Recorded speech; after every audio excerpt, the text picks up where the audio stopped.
আমার মাওলাকে দেখার জন্য দুনিয়ার কোথাও যাওয়ার দরকার নাই, যেদিকে তাকাবা সেদিকেই দেখবা আমার মাওলা আছে। অফি আনফুসিকুম আফালা তুবসিরুন, আমার মাওলা বলতেছে বান্দা বান্দি তোর ভিতরেই তাকাইয়ে দেখ আমি মাওলা আছি। ওয়ানাহনু আকরাবু ইলাইহি মিন হাবলিল ওয়ারিদ, আমি তো শাহরগের চেয়েও কাছে অবস্থান করতেছি। আফালা ইয়ানজুরুনা ইলাল ইবলি কাইফা খুলিকাত ওয়া ইলাস সামাই কাইফা রুফিআত ওয়া ইলাল জিবালি কাইফা নুসিবাত। দেখ আমি কত সুন্দর করে আসমানটারে বানাইছি, কত সুন্দর করে জমিনটারে বিছাইছি, কত সুন্দর করে উটগুলা বানাইছি। আমি কত সুন্দর করে জমিনটারে বিছাইয়া দিছি। আখরাজা মিনহা মাআহা ওয়া মারআহা, জমিনে চলার জন্য পানি লাগবে, চল বান্দা আমি পানির ব্যবস্থা করিয়া দিছি। পানির মধ্যে ময়লা ফালা নষ্ট হইয়া যাইবে, এই জন্য পানির ভিতরে সবাই শুকরিয়া তান বলি আলহামদুলিল্লাহ।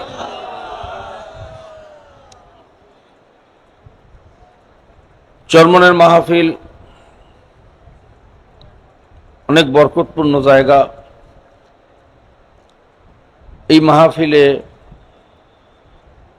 অনেক সুদখোর, ঘুষখোর, অনেক গুনাহগার এই মাহফিলে আসার পরে আল্লাহ পাক রব্বুল আলামিন তাদেরকে আল্লাহর ওলিতে পরিণত করে দেয়।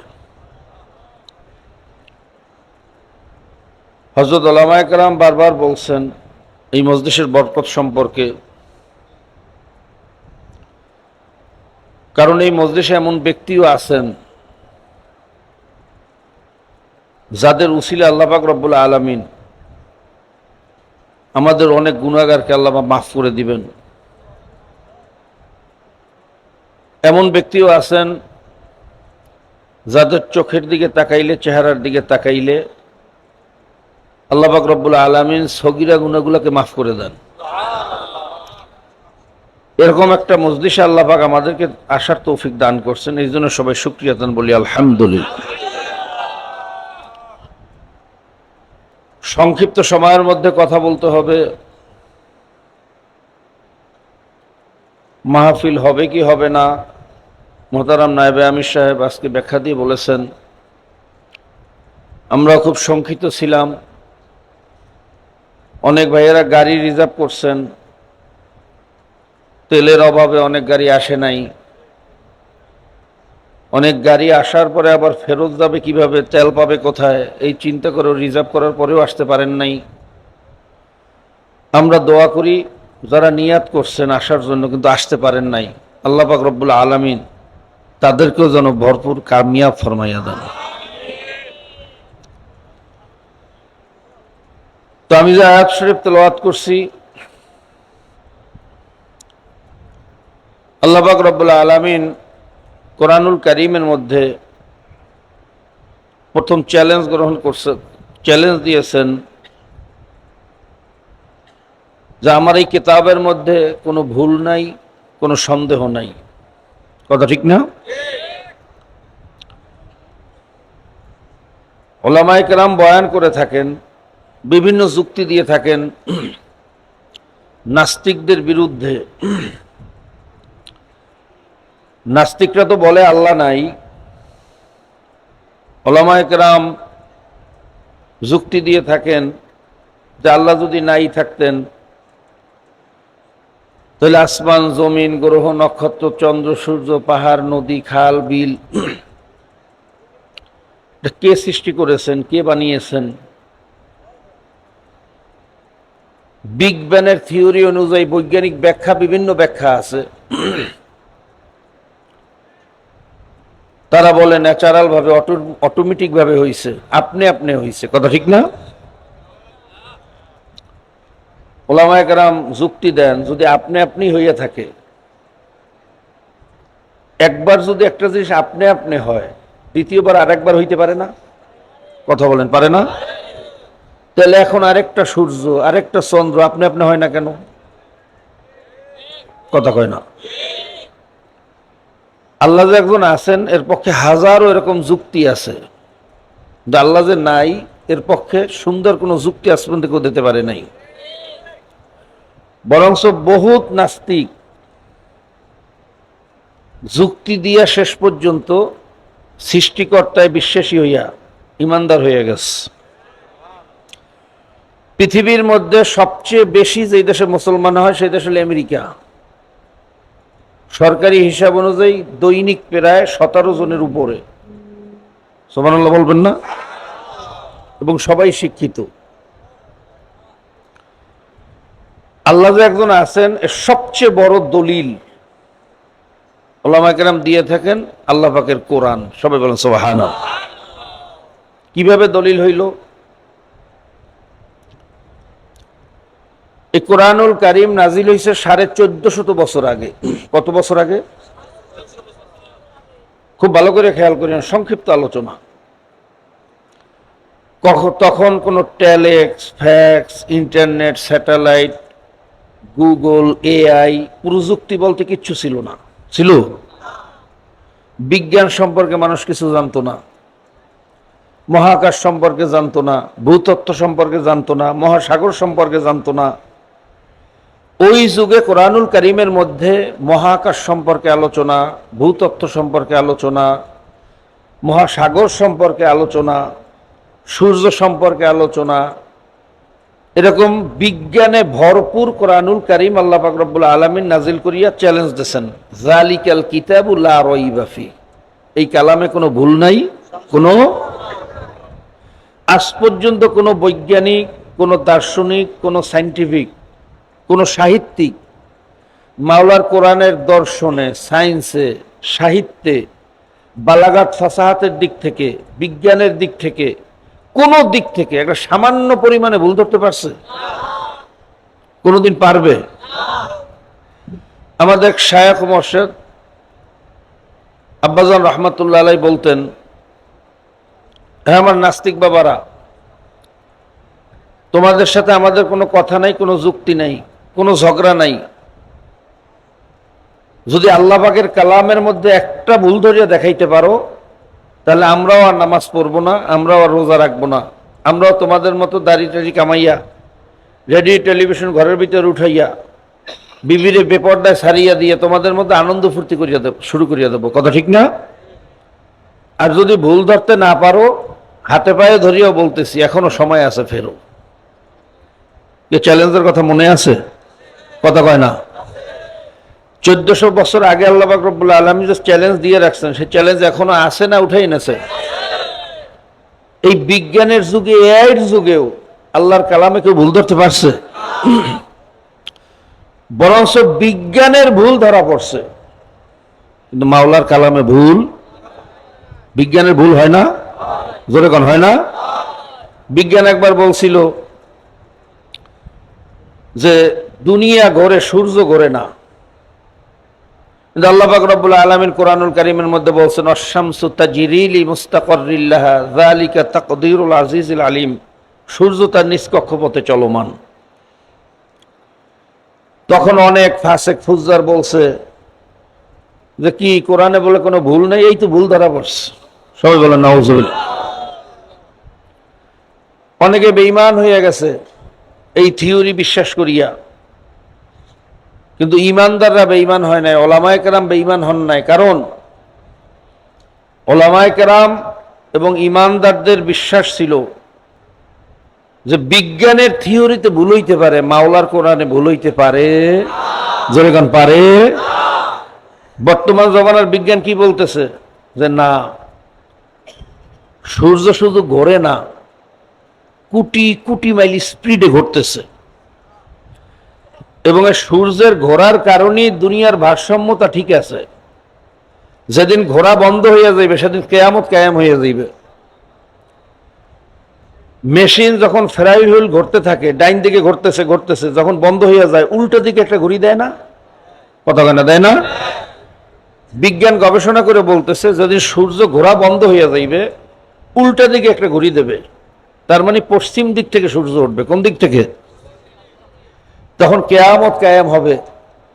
গ্রহ নক্ষত্র, চন্দ্র, সূর্য সব ছিটকা পড়তে থাকবে, এত স্পিডে দৌড় মারবে, এই দৌড়ের চাপে আগুন সৃষ্টি হবে, থ্রাশ সৃষ্টি হবে। সেই আগুনের তেজ হবে কমপক্ষে 1 কোটি ফারেনহাইটের উপরে। দুনিয়ার আগুনের তেজ হইল এই আমরা যে আগুন দিয়ে রড গলাই, ইস্পাত লোহা গলাই এর তেজ হইল মাত্র সর্বোচ্চ 5000 ফারেনহাইট। 3000 3500-এর উপরে তেজ দেওয়ার প্রয়োজন হয় না। ইস্পাত লোহাও 3000 ফারেনহাইট দিয়ে তেজ দিলে গলিয়ে পানি হইয়া যায়। 5000-এর উপরে কোনো আগুন দুনিয়াতে জ্বালানোই যায় না।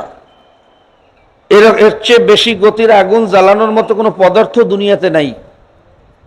এর উপরে কোনো আগুনের তেজ হইলে যেই ফার্নেস্টের ভিতরে বা পাত্রের ভিতরে আগুন জ্বালানো হয়, সে আগুনও সেই পাত্রটা বাষ্প হয়ে যাইবে। কি জানেন তো আপনারা? অনেকে জানে, অনেকে হয়তো জানে না। আর সূর্যের ভিতরে যে আগুনটা জ্বলতেছে, সেই আগুনের তেজ হইল 2 কোটি ফারেনহাইট। জোরে কোন সুবহানাল্লাহ।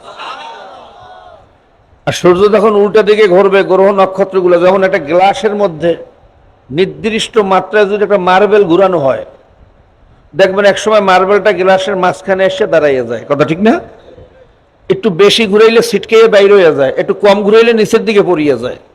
কথা কয় না? একটা ব্যালেন্সিং সিস্টেমে যদি মার্বেলটা ঘুরানো হয়, তাহলে ওটা একটা জায়গায় দাঁড়াইয়েই ঘুরতে থাকবে। ঠিক তদ্রূপ এই সূর্যটা চতুর্পাশে একটা এমন ব্যালেন্স, এমন টাইম, এমন সিস্টেমে ঘটতেছে, জোরেও না আস্তেও না। জোরে করলেও দুনিয়া ধ্বংস হয়ে যাইবে, আস্তে করলেও দুনিয়া ধ্বংস হয়ে যাইবে। এই মার্বেলের মতো দুনিয়া, নক্ষত্র, গ্রহ সব ছিটকাইয়ে পড়িয়া এত স্পিডে দৌড় মারবে, বাতাসের চাপে আগুন ধরবে, সে আগুনের তেজ হইবে কমপক্ষে 1 কোটি ফারেনহাইটের উপরে। সুবহানাল্লাহ কইবেন না? তাহলে বিজ্ঞান আগে বলতো সূর্য ঘোরে না, এখন সমস্ত বৈজ্ঞানিকরা একমত আসলে সূর্য ঘোরে। শুধু তাই না, সূর্য না ঘুরলে পৃথিবী ধ্বংস হয়ে যাইবে। তা আগে বিজ্ঞান বলতো ঘোরে না, এখন বলে ঘোরে। বিজ্ঞানের ভুল হয়েছে না? হয় না? জোরে কয় না? আরো জোরে কন। কিন্তু মাওলার কোরআনে ভুল হয়েছে ভাইরা। এইভাবে অনেকে বলতে পারেন, হুজুর তো বিজ্ঞানের সমালোচনা করেন, তাহলে গবেষণা করা যাবে না, বৈজ্ঞানিক হওয়া যাবে না? না, গবেষণা করতে নিষেধ নাই, বরং গবেষণা যত করবেন ততই তো মাওলার পরিচয় পাইবেন। গবেষণা করতে তো আল্লাহ পাক রব্বুল আলামিন নিজেই বলছেন, বলেন না? কি কোরআনের মধ্যে বলেন না গবেষণা করা নিষেধ? না গবেষণা করতে বলছেন? ইন্না ফি খালকিস সামাওয়াতি ওয়াল আরদ ওয়াখতিলাফিল লাইলি ওয়ান নাহারি লাআয়াতিল লিউলিল আলবাব الذين يذكرون الله قياما وقعودا وعلى جنوبهم ويتفكرون في خلق السماوات والأرض ربنا ما خلقت هذا باطلا سبحانك فقنا عذاب النار সবাই বলুন সুবহানাল্লাহ। আল্লাহ পাক রব্বুল আলামিন বলতেছেন, আমার সৃষ্টি আসমান জমিন, গ্রহ নক্ষত্র, চন্দ্র সূর্য, পাহাড় নদী, যাহা কিছু আমি সৃষ্টি করেছি এর মধ্যে অনেক নিদর্শন বানিয়েছে জ্ঞানীদের জন্য। সবাই বলেন কাদের জন্য?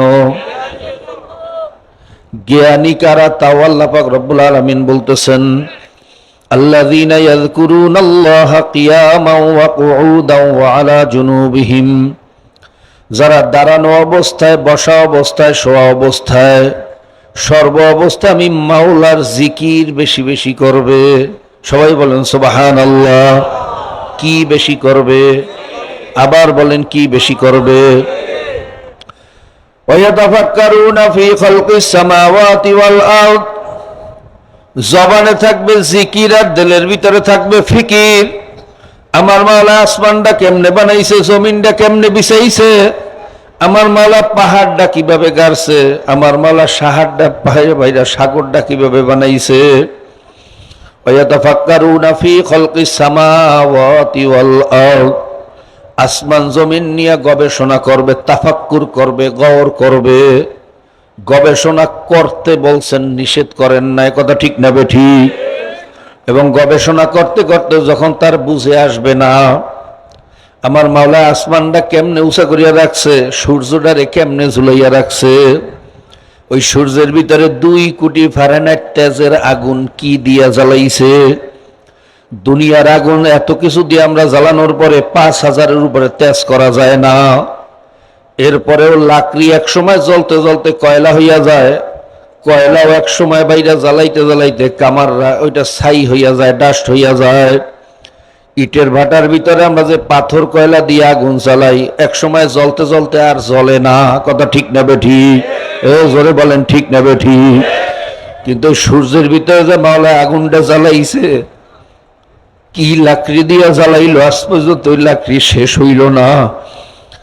ওই লাকড়ি কয়লাও হইল না, ওই জ্বালানি আজ পর্যন্ত ডাস্ট হইল না, ছাই হইল না। আগুনের তেজ কোনোদিন বাড়লো না, কমলো না। এই খেলা কার? আরো বড় বলেন কার? ওয়াতাফাক্কারুনা ফি খালকিস সামাওয়াতি ওয়াল আরদ। আমার আসমান নিয়ে গবেষণা করে, জমিন নিয়ে গবেষণা করে, গবেষণা করতে করতে যখন তাদের আর বুঝে আসে না, তখন তারা বলে রব্বানা মা খালাকতা হাযা বাতিলান সুবহানাকা ফাকিনা আযাবান নার। মাবুদ, তুমি কি জন্য কোনটা কেন বানাইছো তুমি ভালো জানো। আমার এই ক্ষুদ্র জ্ঞান দ্বারা তোমার সৃষ্টি বোঝা সম্ভব না। নিশ্চয়ই কোনো না কোনো কাজের জন্য তুমি বানাইছো। মাবুদ, তুমি আমাদেরকে কঠিন জাহান্নাম থেকে মাফ করিয়া দাও। কাজী ভাইরা, আমার মাওলাকে চেনার জন্য চীন, জাপান, কোরিয়া, জার্মান যাওয়ার দরকার নাই। আমার মাওলাকে দেখার জন্য দুনিয়ার কোথাও যাওয়ার দরকার নাই। যেদিকে তাকাবা সেদিকেই দেখবা আমার মাওলা আছে। অফি আনফুসিকুম আফালা তুবসিরুন। আমার মাওলা বলতেছে, বান্দা বান্দি তোর ভিতরেই তাকাইয়ে দেখ, আমি মাওলা আছি। ওয়ানাহনু আকরাবু ইলাইহি মিন হাবলিল ওয়ারিদ। আমি তো শাহরগের চেয়েও কাছে অবস্থান করতেছি। আফালা ইয়ানজুরুনা ইলাল ইবলি কাইফা খুলিকাত ওয়া ইলাস সামাই কাইফা রুফিআত ওয়া ইলাল জিবালি কাইফা নুসিবাত। দেখ আমি কত সুন্দর করে আসমানটারে বানাইছি, কত সুন্দর করে জমিনটারে বিছাইছি, কত সুন্দর করে উটগুলা বানাইছি। আমি কত সুন্দর করে জমিনটারে বিছাইয়া দিছি। আখরাজা মিনহা মাহা ওয়া মারআহা। জমিনে চলার জন্য পানি লাগবে, চল বান্দা আমি পানিরও ব্যবস্থা করিয়া দিছি।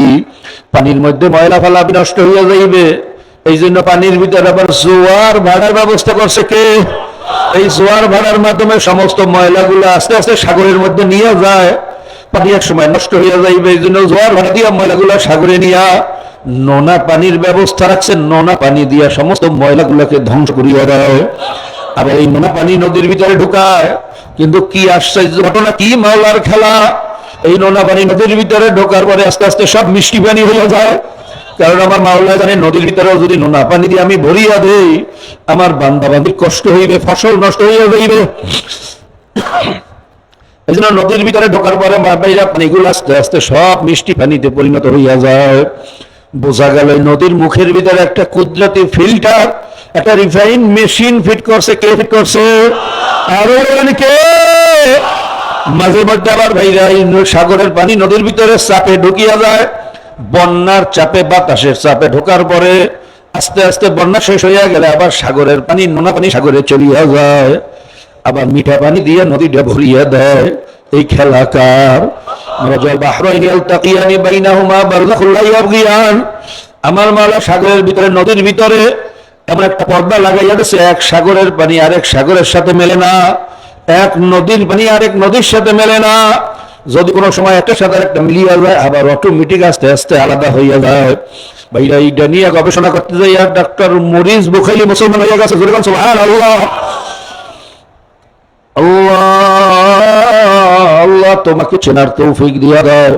তোমাকে না চিনি একটা মানুষকে এখান থেকে বিদায় দিও না। ভাইরা এই পানির ভিতরে ডিফারেন্স থাকার কারণে এই জন্য দেখবেন এক এক নদীর মাছের ভিতরে এক এক ধরনের স্বাদ। আল্লাহ ভাইরা, আমাদের মেঘনার পানির গুণগত মান আলাদা, পদ্মার পানির গুণগত মান আলাদা, বরিশালের কেতনখোলা নদীর ভাইরা গুণগত মান আলাদা। এই জন্য এই পদ্মার ইলিশের স্বাদ আলাদা, মেঘনার ইলিশের স্বাদ আলাদা। আবার বরিশাল কেতন খোলার মাছের স্বাদ আলাদা, এই খেলা কার? আরো ধরে বলেন কার কার? ভাইরা আমার বলা, শুধু জমিনি পানি না, আসমান থেকে পানি বর্ষণের ব্যবস্থা করছেন। আন্না সাবাবনাল মা সাব্বা আলাম তারান্নাল্লাহ ইউজি সাহাবা। আমার বলা, মেঘগুলাকে উড়াইয়া নিয়ে আসেন। সুম্মা ইউআল্লিফু বাইনাহু, একটা মেঘের সাথে আর একটা মেঘের জোড়া লাগাইয়া দেয়। জোরে কোন সুবহানাল্লাহ। বিজ্ঞান আগে বলতো, আল্লাহ পাক বলছে প্রত্যেকটা জিনিস জোড়ায় জোড়ায় বানাইছে। কই মেঘের মধ্যে তো কোনো জোড়া নাই, কোনো স্বামী স্ত্রী নাই। ভাইরা তারা গাছের ভিতরেও বলতো জোড়া নাই, স্বামী স্ত্রী নাই। বর্তমান বিজ্ঞান আবিষ্কার করছে না, মেঘের ভিতরে দুই ধরনের পাওয়ার, একটা নেগেটিভ একটা পজিটিভ, একটা মেল একটা ফিমেল। যখন দুই ধরনের মেঘ একত্রিত হয়, গল্লা গল্লা বৃষ্টি আকারে পড়া শুরু হইয়া যায়। যখন শক্ত মেঘের ভিতরে দুই ধরনের মিশ্রিত হয়, মেঘগুলা ঘুরিম গাড়িম আওয়াজ করিয়া বিদ্যুৎ চমকাইয়া চূর্ণ বিচূর্ণ হইয়া যায়। বিজ্ঞান জানছে মাত্র কেবল, আর আমার মনে বলছে 1450 বছর আগে। একটা মেঘের সাথে আরেকটা মেঘের জোলা লাগাইয়া দেয়। কখনো মেঘটা উপরে উঠে, কখনো নিচের দিকে নামাই। ইউসিবু বিহি মাইয়াশা, আমি যেখানে চাই সেখানে বৃষ্টি বর্ষণ করি। ওয়াসিফুহু আম্মাইয়াশা, আমি যেখানে চাই না সেখানে বৃষ্টি বর্ষণ করি না।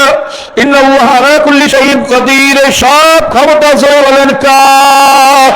আরো জোরে বলেন কার? আল্লাহ তোমাকে চেনার তৌফিক দিয়া দাও। তোমাকে না চিনে একটা মানুষকে ওখান থেকে বিদায় দিও না। কাজী ভাই আমার মাওলাকে চেনেন, মাওলার পরিচয় নিয়ে তারপর মাওলার কবরে রওনা করেন। আজকে বিজাতীয় খ্রিস্টান ইহুদিরা মাওলার পরিচয় পাইয়া মুসলমান হইয়া যাইতেছে। ভাইরা কিছুদিন আগে আপনার পত্রিকায় দেখছেন, ব্রিটিশ বড় এক পোপ ধর্মরাজক হিলারিয়ান হেইগে ভাইরা কোরআন নিয়ে গবেষণা করতে গিয়ে মুসলমান হইয়া গেছে। ডক্টর মরিস বুখারীর কথা তো আপনার বারবার শুনছেন, কোরআনের ভুল ধরতে গিয়া, কোরআন নিয়ে গবেষণা করতে গিয়া যখন এই মারাজাল বাহরাইনি আলতাকিয়ানি বিনহুমা বারযাখুল্লাহ ইয়াবগিয়ান, এই আয়াত পড়ার সঙ্গে সঙ্গে তিনি চমকাইয়া গেছেন যে কোরআন যেই থিওরি দিয়েছে মাত্র 1400 বছর আগে, আর বিজ্ঞান আবিষ্কার করছে মাত্র কেবল। কাজে এই থিওরি কোন এই আরব দেশে বসিয়া, এই মরুভূমির দেশে বসিয়া মহাসাগর সম্পর্কে এই থিওরি কোন মানুষের পক্ষে দেওয়া সম্ভব ছিল না। নিশ্চয়ই এই থিওরি কোন মানুষের থিওরি, এই থিওরির মালিক হইল আমার মাওলা। মরিস বুখারীর মতো লোক কোরআন নিয়ে গবেষণা করতে গিয়ে মুসলমান হয়ে যায়। হিলারিয়ান হেইগের মতো এত বড় বাইরা সম্রাজ্যের অধিকারী, এত বড় ধন সম্পদের অধিকারী মালিক, তার মতো গবেষক আজকে মায়েরা মুসলমান হয়ে যায়। আজকে ভাইরা ব্রিটিশ প্রধানমন্ত্রী সাবেক টনি ব্লেয়ারের শালী লরেন বুথ, ভাইরা ব্রিটিশ প্রধানমন্ত্রী তার শালী লরেন বুথ মারার পরিচয় ভাইয়া মুসলমান হয়ে যায়। আফগানিস্তানে গেছিল জার্নালিস্টের কাছে, যাওয়ার পরে মুজাহিদদের হাতে ধরা পড়ছে। ধরা পড়ার পরে তিনি ভয়ে অস্থির হয়ে গেছে, আমার সাথে এখন কেমন আচরণ হবে, আমাদের সৈন্যরা মতো সুন্দরী নারীদের সাথে কি আচরণ করে আমি খুব ভালো করিয়া জানি। কাজে আমার সাথে এখন কি আচরণ হবে সেই ভয়ে সে লাল হইয়া গেছে, অস্থির হইয়া গেছে।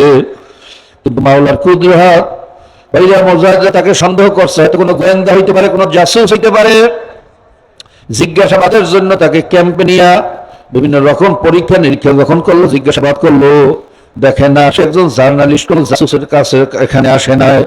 ভাইরা পরীক্ষা নিরীক্ষা করিয়ে তাকে যখন টিকিট কাটিয়ে প্লেনে উঠে বাড়িতে যাওয়ার ব্যবস্থা করিয়া দিয়েছে, তিনি আশ্চর্য হয়ে গেছেন, আমি কি আসলে স্বপ্ন দেখতেছি নাকি বাস্তব? এরকম ভালো ব্যবহার আমার মতো সুন্দরী নারী, মাত্র 25 বছর বয়সের যুবতী নারী, আমার মতো সুন্দরী লক্ষের ভিতরে একজন পাওয়া যায় না।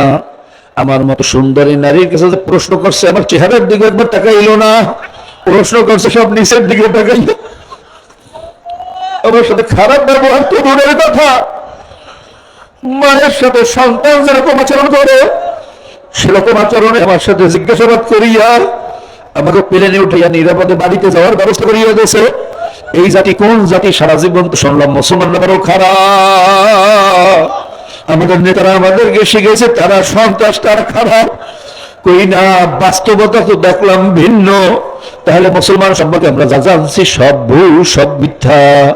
মুসলমান সম্পর্কে আমার জানতে হবে। ভাই আমরা তার দেশে ফেরার পরে জানতে পারলো মুসলমানদের মূল কিতাব হইল কোরআন, ইংরেজি অনুবাদ তাড়াতাড়ি এটা কোরআন শরীফ বসলো। কোরআন নিয়ে গবেষণা করতে গিয়ে মাওলার পরিচয় পাইয়া লড়নপুরের মানুষ মুসলমান হয়ে যায়, আর কপাল পরান মুসলমানের গোষ্ঠী বিনা দরকারে মুসলমানের যান ভাইয়া, বিনা চেষ্টায় দিনের পরিচয় ভাইয়া, আমার ভালোর পরিচয় ভাইয়া, সামান্য দুনিয়ার মোহে ক্ষমতার মোহে ভাইয়া লালসার ভিতরে পড়িয়া ইহুদি খ্রিস্টানের পিছনে ঘরে আর তাদের দালালি করে। কথা ঠিক হবে ঠিক? আল্লাহ বাবা, এই দুনিয়ার ক্ষমতা দুনিয়ার মোহ কয়দিনের দেখতে না দেখতে তো শেষ হয়ে যায়। কোথায় সেই দুনিয়ার বড় বড় ক্ষমতাসীন বাদশারা, কোথায় নমরুদ, কোথায় ফেরাউন, কোথায় আবু জহল, কোথায় কারা? আজকে কারো অনেকের পাত্তাও নাই, কে কোন জায়গায় শুয়ে আছে কেউ খবরই নাই। আল্লাহ ভাইরা দুনিয়ার মোহে পড়িয়া মানুষ আজকে ইমান হারা হয়ে যাইতেছে। দাজ্জালের প্রভাবের ভিতরে পড়িয়া আজকে মানুষ মিথ্যা সত্যের ভিতরে পার্থক্য করতে পারে না। ভাইরা দাজ্জালের প্রভাব দুনিয়ার ভিতরে চলতেছে। বেশি বেশি আল্লাহর কাছে দোয়া করা দরকার। আল্লাহ পাক রব্বুল আলামিন যেন এই ফিতনার জমানায় আমাদের ঈমানকে বেশি করে মজবুত করে দেয়। সবাই বলেন আল্লাহুম্মা আমিন। ভাইরা দাজ্জালের ফিতনা চলতেছে। বুখারী মুসলিমের ভিতরে রওয়ায়াত আসছে, দাজ্জাল আসার আগে দুনিয়ার ভিতরে মিথ্যার এমন ছড়াব হবে, মানুষ মিথ্যা এবং সত্যের ভিতরে পার্থক্য করতে পারবে না। মানুষ অনেক জ্ঞানী গুণী বুদ্ধিমান মানুষ মিথ্যাকে গ্রহণ করবে, সত্য দুর্বল হয়ে প্রিয় থাকবে। দাজ্জালের প্রভাব যখন শুরু হয়ে যাবে, মানুষ দুনিয়ার চাকচিক্য ক্ষমতার মোহের পিছনে পড়িয়া ঈমান আমল ভুলিয়া যাইবে। দুনিয়ার ক্ষমতা দুনিয়ার টাকা পয়সার পিছনে পড়িয়া ঈমান আমলকে তুচ্ছ জ্ঞান করবে। ভাইয়া সেই জমানা বুঝি শুরু হয়ে গেছে। অনেক ভালো ভালো জ্ঞানী গুণী মানুষ দেখি মিথ্যার পিছনে ঘুরে দুনিয়ার ক্ষমতার মোহের পিছনে পড়িয়া ঈমান আমল ভুলিয়া যায়। এই কল্পনা, দুনিয়ার সমস্ত ক্ষমতার মালিক যদি তুমি হও, আর যদি তোমার ঈমান না থাকে, তোমার এই ক্ষমতার কি দাম আছে? মুমিনের কাছে সবচেয়ে বড় দামি হইল ঈমান। কথা ঠিক না ঠিক? আল্লাহ তুমি মুসলমানদের ঈমান মজবুত করিয়া দাও, তোমাকে চিনিয়া তোমার গোলাম হইয়া ময়দান থেকে বিদায় হওয়ার তৌফিক দাও। আজকাল প্রত্যেকের জন্য বেশি বেশি দোয়া করেন, আমার জন্য দোয়া করেন, আমিও দোয়া করি আমার মাওলা যেন তার গোলাম হইয়া কবরে যাওয়ার তৌফিক দেয়। বিশেষ করে এই চরমনের মাহফিলেরা আসছে, যারা আসার নিয়াত করছে, একটা মানুষকে যেন আল্লাহ মাহরুম ফিরে না, প্রত্যেকটা মানুষকে যেন তার পরিচয় দিয়া আমার মাওলা গোলাম হইয়া ঈমান আমল দুরুস্ত হইয়া আল্লাহ যেন কবরে যাওয়ার তৌফিক দেয়। প্রত্যেকের জন্য বেশি বেশি দোয়া করবেন, আমার জন্য দোয়া করেন, আমিও সবার জন্য দোয়া করি। আল্লাহ যেন আমাদের সবাইকে কবুল করিয়া নেয়। ওয়া আখির দাওয়ানা আনিল হামদুলিল্লাহি রাব্বিল আলামিন। আসসালামু আলাইকুম ওয়া রাহমাতুল্লাহ।